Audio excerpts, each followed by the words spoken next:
Welcome to Construction Champions Podcast, where we are burning the house down and rebuilding it twice a week.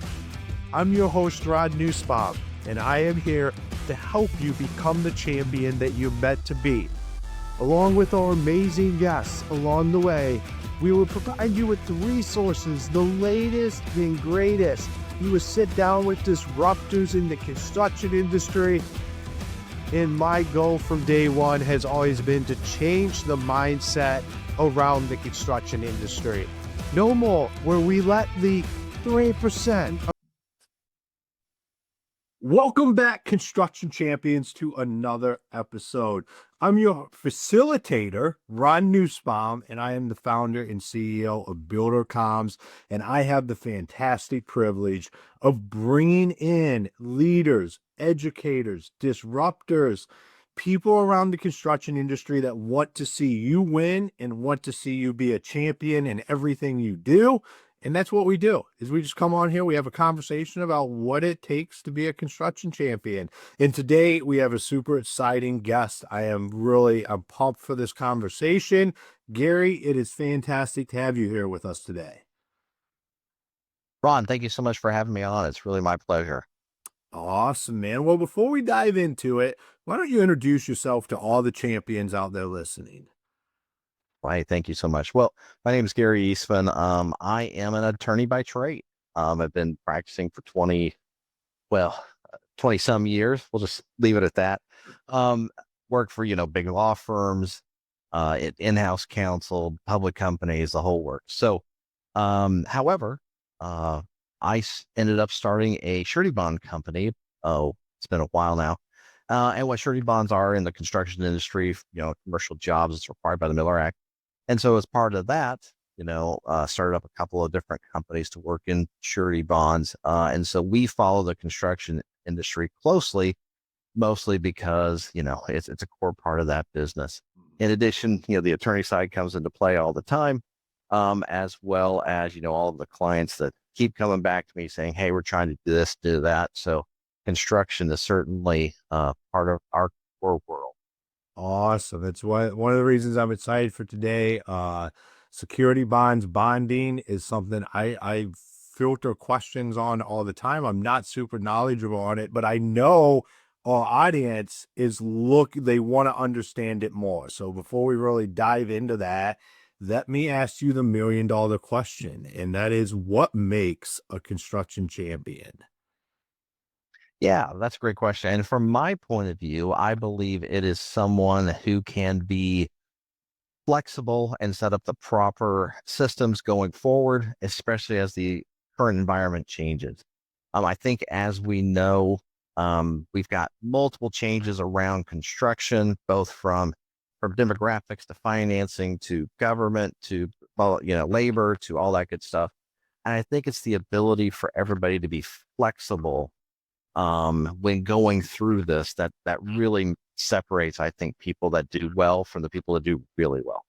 I love that, because flexibility, we can lose sight, like just construction in general. You have to be flexible in it. It's ever moving. Anybody that's ever built anything understands like how the plans are laid out is probably not how it's going to happen. But then we get like this business mindset around it, and we're like, oh, it has to be this way. And we lose that flexibility that is one of the things that makes construction a great place to operate. It's why the operators in the construction industry are great, because at their core, they have that problem-solving flexibility, and it's not about deviating from the plan or the systems. It's about finding out how this actually works and comes together. Yeah, I agree. It's like taking your core competency and figuring out ways that you can use that to continue to build value for others. And so I think the people that get in their little, simple mindset that, hey, I'm only going to do X, that's what I do. Well, no, you're not. You don't just do X, right? You've got skills that you bring. And if you could take that and do something that's related where you can apply those are the people that I really see that do really, really well. I love that. So as we dive into this conversation, You're an expert in the security bonding and stuff. I would be doing our audience a disservice if we didn't dive into that. And a lot of it's a very misunderstood thing. Like it from everybody I talked to, it took me a while to get an understanding on it. It just came from asking questions and talking to people that knew. But could you educate our audience a little bit on what it is that you even do with that? Well, yeah. Okay. So it's a great question. And, I'll give you the short rundown, which will make you and your audience, more knowledgeable than basically everybody that's out there. So what a surety bond is, it's a subset of the insurance industry. But what it is, it's it's a three-party guarantee, basically. So it's a three-party contract between the surety, the obligee, and the obligor. So the obligee is the person that gets the benefit of the contract. The obligor is the person that, is under the contract that's doing all the work. And the surety is the person that's basically doing a guarantee. So let's talk about why these are out there. There's a federal law called the Miller Act that basically says, hey, for any federal jobs over $125,000, you have to have a surety bond. States have done the exact same thing. So, that's become, consistent for any sort of governmental work. Private parties have now started doing this as well, because when you do bid work, obviously you've got people that are bidding low in order to get the job. And they want to make sure that they're going to do the job and do it on time. And, if you do a surety bond, it gets done on time. Everybody gets paid because there's a payment function to it as well. And then, of course, you'll get the property liened and stuck in litigation for multiple years. So let me give you an example. Hey, you're going to build an addition to a school. It's going to be $500,000. So the school is the obligee, right? The contractor is the obligor, and the surety is the one that says, hey, if for some reason the contractor goes away, we will either pay damages, which is rare, or more likely get another contractor to come in and finish the job, right? Because what the surety bond does is it's broken in a couple of pieces. The first one is that performance bond piece. That's that says, hey, they're going to do the work, right? And here are the specs that are in there. The second piece is that what we call labor and materials bond or payment bond. And basically that says that all of the material vendors get paid and all the subs get paid. So that there's no lien, that thing goes without a hitch. So that's bonds in a nutshell. There are also two other types of bonds. There's contract bond or court bonds, so like if you have a probate estate, and then of course if you need like a license or permit. But we'll focus on contract bonds for now. Yeah, because it has. See, I operate in the residential ward and that is why I have never been super familiar with them. But you are right, there is starting to be this transfer of them making it from the government commercial side of things into residential. And so I talk to people and they start asking me these questions, and I'm like, that's interesting. But what you're talking about is happening. Why do you think it is making a move over into the private sector? Yeah, I think it's that guarantee, right? So what happens is, although it's more expensive, it does ensure that the project gets done on time, right? Without those liens being applied. And if the liens do get applied, that just gets shoved to the side and you can move forward with the project. So like, locally, we had a project that was delayed by 2 years due to lawsuits. Well, if you had a bond on it, that operates on the side where that project can still get done. You can still put, tenants in there or whatever. Now, when it's just personal residential, it's a lot more rare. We do start seeing this more and more, like homeowners associations want it because they want to make sure it gets done and the contractors don't go away. And we're starting to see this year, due to just, labor issues, that some more places are asking for these bonds due to that, right? They're trying to eliminate as much risk as possible so they can get things done, and they didn't pay a check to somebody who, left the country. Yeah. Well, you see licensed and bonded on all kinds of different vehicles. Is that Are they talking about that they're like bonded as a company, or are they bonding each one of the projects? Yeah, this is a fantastic question. So when you see it on the side of like a truck, it says licensed and bonded, they're just licensed or they're bonded as a company, right? So what that means is that they've gone out and they've got what's called a builder's bond, which or business services bond, specifically what they're called. that just says, hey, we're not going to steal from our clients when we go in and do this. Security guard companies or cleaning companies have to have this bond. Basically fidelity theft coverage. For projects, those are done on a project by project basis. Like schools is a project by project basis. But for most companies, we see there's the sign that says, licensed and bonded. That is a yearly type of bond. Awesome. Is how I guess I'll just bluntly ask the question, who pays for this? Is this like baked into the contracts? Does this come out of the contractor's pocket? What is like the standard for that? Yeah, this is the wonderful secret about bond. The contractor pays for the bond, but they bake it into the contract, right? So one of the crazy things that we see is that people get into bonded work or government work, right? And the first couple times it's a pain, and they're like, I have to do extra paperwork, and I have to get this bond, and I don't know why to submit all this stuff to get these bonds. But then they keep coming back for more bonds because it's higher profit margin work typically, and so that's why people come back for more and more bonds. I think you'll start to see that a little bit in residential as now we've got a problem with pricing, right? Homes are just so expensive. So there's not a lot of room there. But on the non pure residential side, I think you see it more and more as well. Yeah. Because it just contractors, like that margin work. And I think it provides certainty. And that's what people are really looking for right now. Sorry. Yeah. Well, when I look at it from I think of like custom homes, higher end stuff that the contract prices are not like 50, 60, $100,000. Like we're talking $1 million homes or 500, like these houses that people are trying to move into, so they're trying to get some reassurances on that. One thing that I have heard, and this might be a complete misconception, and this is why I love having you on here, is that it is very hard to get your first bond. Okay. Yeah, I'm going to disagree with that a little bit because bonds have tiers.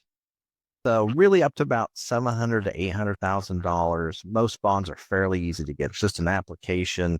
You get it and you get it knocked out, assuming you have good credit. If you have poor credit, then you've got to use other markets that are paperwork heavy. So that does work up to a point. Once you go over that point, up to about 1.5 million, maybe stretching to 2 million, you can get those bonds just by using internal financial statements, P&Ls and balance sheets and personal financial statement. So those are doable. Takes a little bit more work. Once you go about that 1.5 to $2 million range, that's when things start to become sticky. They're going to ask for reviewed financial statement, which most new contractors don't have because who wants to pay 20 grand for a reviewed financial statement? And so that's when it becomes difficult for most people. So it's paperwork, right? It does take time. And I always try to tell people, hey, this takes some time. We try to make it as easy as possible, but it takes some time. But that first bond is doable up to that range. Once you go over that range, then we're starting to have to do some different things. We get to that $2 million range, and suddenly it is less enjoyable to go through. Yeah, with anything, as the dollar amount moves up, becomes a better project, but there's a lot more red tape. Uh, with that being said, is you're talking about credit scores, financiers? Is this personal company? Who's actually I guess like is the contractor's business guaranteeing it? Are they? What does that look like? Yeah, it's a very common question that we get. And so when they ask for financial statements, it's the P&Ls and balance sheets of the business. But then they ask for a personal financial statement of the owner because here's who indemnifies the surety bond company. If there's a valid claim and they have to pay out, they're going to go back not only to the company, but all the owners and their spouses. Now, the question that we always get is why spouses are on there. Well, years ago when they had all these claims, what happened was all the owners that didn't have their spouses indemnified, they transfer all the assets to the spouses. And then that led to tons of problems. Surety said, no, we're not going to deal with that. It's like the company, all owners and their spouses have to indemnify. Hmm.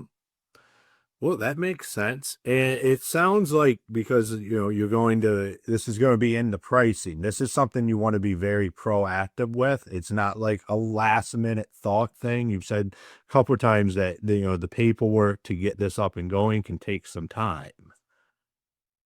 Yeah, the first couple bonds usually take a couple of days. If you're at that lower level, then you can grow it from there. And so what we try to do is be proactive with our clients to talk about, you know, one, how do you get bonds? The initial time, but then from there, it's all about bond capacity. So there's two things you really worry about is one, how much capacity do you have? So for these jobs to bid on, and then of course, two, the rate. I always tell people rate is less important than capacity because you're building the bond cost into the actual job specs itself. You need to focus on that. And then this gets into a lot of education with our clients about how to bid contracts. I always tell people go and do a bunch of Freedom of Information Act requests, find out what all of these have gone for. Because a lot of people go into this and try to bid it low. I tell people don't do that. Go in, try to bid it high. You'll start to see patterns on how people bid. And there's two ways that they do it. One, there's seasonality to it. People, a lot of companies want to get jobs early in the year. So the margin is a little bit less in the beginning of the year. I have clients that won't bid on anything until after July because they like those extra margins because everybody else is full with jobs. And so they know that they've got other things. And then, of course, when you see about how these bids have worked over the years, you can kind of see what the margins are. And so a job you think you can do for 250,000, let's say, with a 20% margin, if everybody else is bidding 350, well, you go up to 325, right? 75 grand of extra profit. Can't hurt anybody. No, not at all. So the question that's in my head, because I know there's just so many questions out here around this, you talk to people about it all the time. If you could talk to your ideal customer beforehand and let them know the things they need to understand before they got on a call with you, what would those be? Okay. Yeah. So what I tell people to do, or what I would love is somebody comes to me and says, hey, here's my core competency and here's what I think I could bid. Does that make sense? And then we build a bond program around that, right? Because it's about what they can do and what they know that they can do to expand that capacity. And then I'll be honest, for most clients, the ones that have a plan do really well. Ones that are just kind of spitballing it struggle. So if you say, hey, I've got a project coming up, here in 2 weeks, I want to bid it. Here's what I want to do. I've done all this, research. So now I know what I can do and what I think my bids can be. Let's put that into place. Cause then I want to go from the same jobs at the $500,000 level. Then, I know it's going to move to 750, then to 1 million, then 1.5 million. Those people with that plan really do well. And so I think it's just a plan, even if they change, right? I mean, we almost always see them change as they go through it. That's totally okay. It's just having that plan makes all the sense in the world. I love it because a well laid out plan is a lot easier to be flexible on than no plan. Yeah, uh, can absolutely. you speak to the capacity thing and kind of break that down for all listeners that might not 100% understand what you're talking about when you're talking about the capacity element? Okay, yeah, that's a great question. So when we build out a bond program for somebody, there's two parts to it. And so programs come in, what we call a single job limit and then an aggregate limit. So if I got somebody, let's say a 750 program, what that means is they can bid up to jobs that are the size of $750,000, but then have a total outstanding of 750. So that could be, 200, $375,000 jobs or one $750,000 job. Or what we see a lot of is, let's say you start with a $750,000 job and you've worked it down to 200,000. Well, then you can go get another $500,000 job, on top of that. As you grow, you tend to get those programs bigger, like 1 million, 2 million. So yes, you're limited to $1 million job, but you could have maybe four or $500,000 jobs or something like that. Okay, so that's the total amount that you can have under bond at a time. That's what the capacity is, correct? That's exactly right. Awesome. Awesome. This is super, super info. I mean, this is the kind of episodes I love because we're diving into something that, like I said, has a lot of not necessarily gray areas, but it's not like people don't understand it well. And you're providing a great understanding of all of this. Oh, thank you. Appreciate that. So when I say the gray areas and the misunderstandings, what do you think from talking with everybody out there is like the top few things that you hear that are just completely wrong about bonding, but for some reason it's looked at as being general knowledge? Oh gosh. Let's think. The one I see the most is that bonded work is probably, it's more difficult work, so therefore shy away from it. Mm. And what I like to tell people is maybe that's not totally true. Instead of looking at bonded work as, being a pain, what we need to do is look at it as there's a little bit more paperwork for sure. All right. Government jobs, paperwork. But the second part is um, the margins are better there. Right. So that's the one thing I see. The second thing I would say is how bonds are priced. So this is probably the thing that we fight with the most with people because they don't understand, because they think of it like insurance and it's not like insurance. So a bond is based on the contractual amount. So again, let's say it's a $500,000 job. We build the bond price based on that. We do have some clients that come back and say, oh, but the penalty amount, the amount that's on the face of the bond, is only $250,000. So we're going to base our price off of that $250,000. And I'm like, no, it's the contract price. Bonds are priced by the surety with a zero assumed loss basis, which means that they're not assuming any risk. Unlike insurance, where you assume that there will be loss. So in this case, we say, hey, no assumed risk. Well, that's how the bond prices stayed low, relatively low. But when people will dump that penalty amount down, thinking that it'll make the bond cheaper, and it does not, because it's based totally on the contract price. And that's a fight that we tend to have with people thinking, oh, it's only going to cost me half as much. Like, no, that doesn't change it. That's a misnomer for sure. Which speaking, so on the price point, this is a real open-ended question here, and you don't have like, if you can't speak to it, don't speak to it. But what does the average bond like? What should people expect for this to roughly cost? Yeah, if we're doing contract bonds, if you're under that 300,000 or $800,000 mark, actually, let's say a million and under, usually 3% is a good rule of thumb, Okay. right? Once you go over that, we build a different bond program where that price starts coming down, and that could be a graded price, where you start at 3, but then it, scales down as the size gets bigger.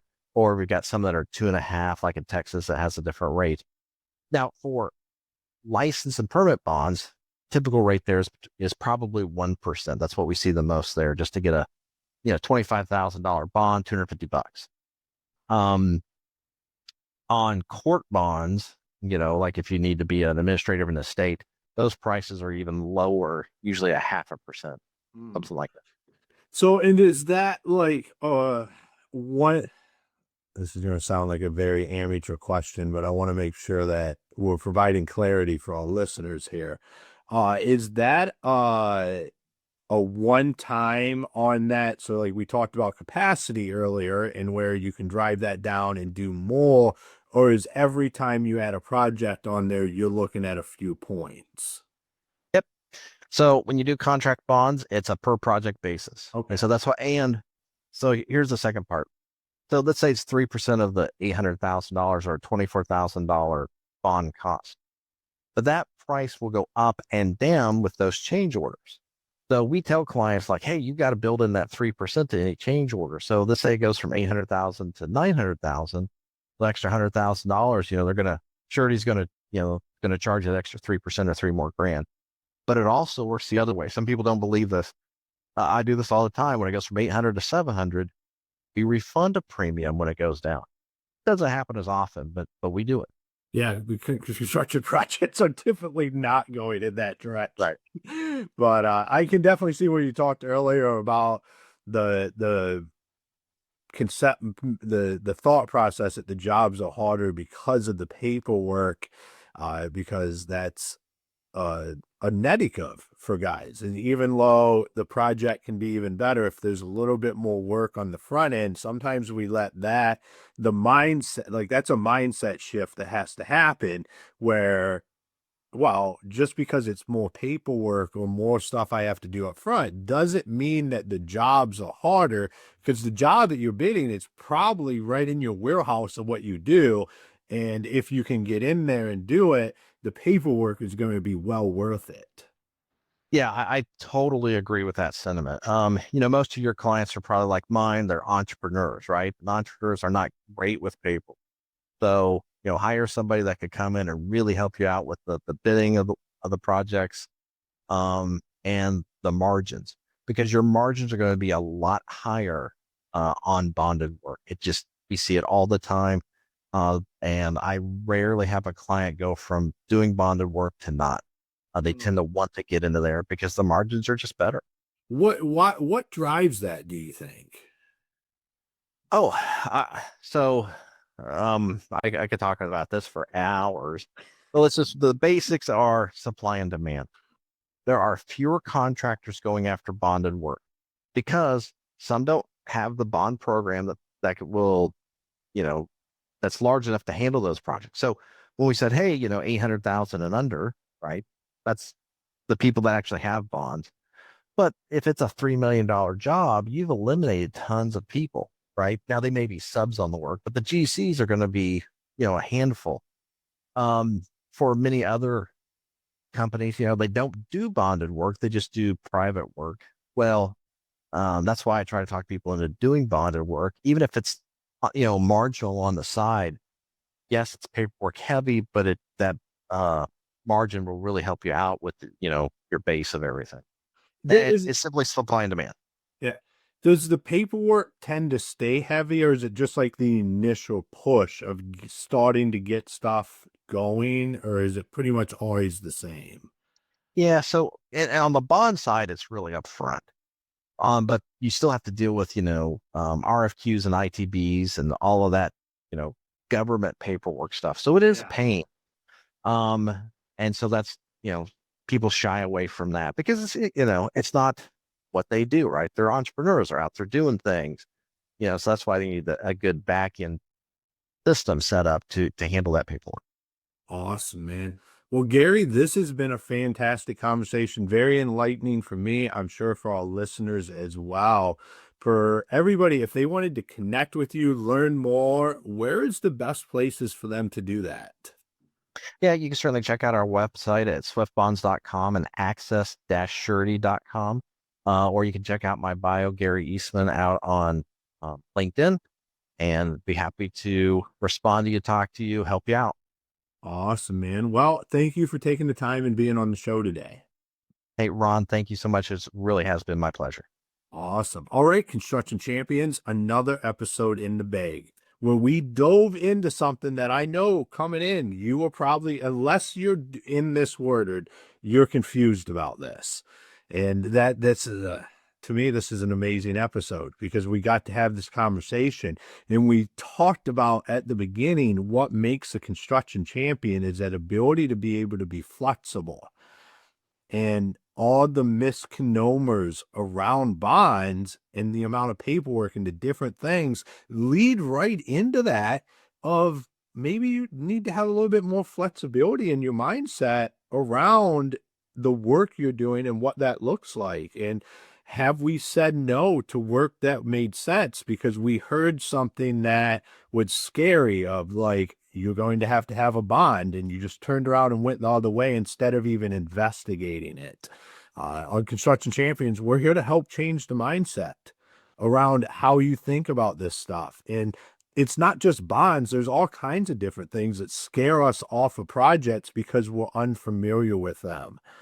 What I'm a component of doing is say, hey, hold on a minute. Let me educate myself on this to see if this is something that we can do. And does this make sense for our business? Don't just be scared away because you're unfamiliar with it. So, Construction Champions, until next time, be the champion you were meant to be.